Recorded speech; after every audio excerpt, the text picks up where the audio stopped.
আপনাদের সকলকে নমস্কার জানাই। আজ আপনাদের সাথে বলবো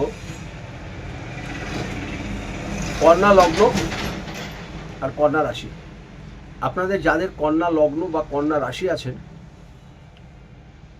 পারিবারিক আপনাদের মোটামুটি চলবে, কিন্তু বেশ কিছু বন্ধুবান্ধবের সাথে আপনাদের মতবিরোধ হবে এবং তাদের সাথে একটা অশান্তি সৃষ্টি হওয়ার সম্ভাবনা আছে। কন্যা লগ্ন বা কন্যা রাশি যাদের আছে, তার কারণ আপনাদের দ্বাদশে কেতু আছে। একটু বন্ধুবান্ধবের মহলে বা আত্মীয় স্বজনের সঙ্গে একটু বিবাদ আপনাদের হতে পারে। আর শরীরের উপর আপনারা অবশ্যই লক্ষ্য রাখবেন, কারণ আপনাদের নার্ভের ডিস্টার্ব হতে পারে, চোখের কোনো সমস্যা হতে পারে, শারীরিক দুর্বলতা হতে পারে। এগুলো কিন্তু কন্যা লগ্ন কন্যা রাশির হবে। শরীরের উপর অবশ্যই যত্ন নেবেন। আর কারোর সঙ্গে বেশি বিবাদ করবেন না, কারোর সঙ্গে এই টাইমে বেশি বিবাদ করবেন না।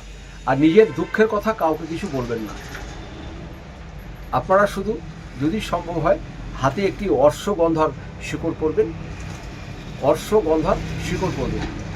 আর পকেটে সবসময় একটি কালো রঙের রুমাল রাখুন। আর যদি সম্ভব হয় কালো রঙটা বেশি পড়তে পারেন, নীল রঙটা পড়তে পারেন, আর সাদা রঙটা পড়তে পারেন। এই রঙগুলো আপনাদের এই সময় খুবই দরকার।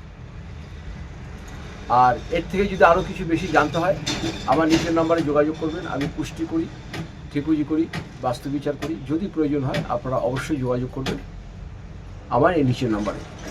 সবাই ভালো থাকুন, সুস্থ থাকুন। আপনাদের নমস্কার জানাই।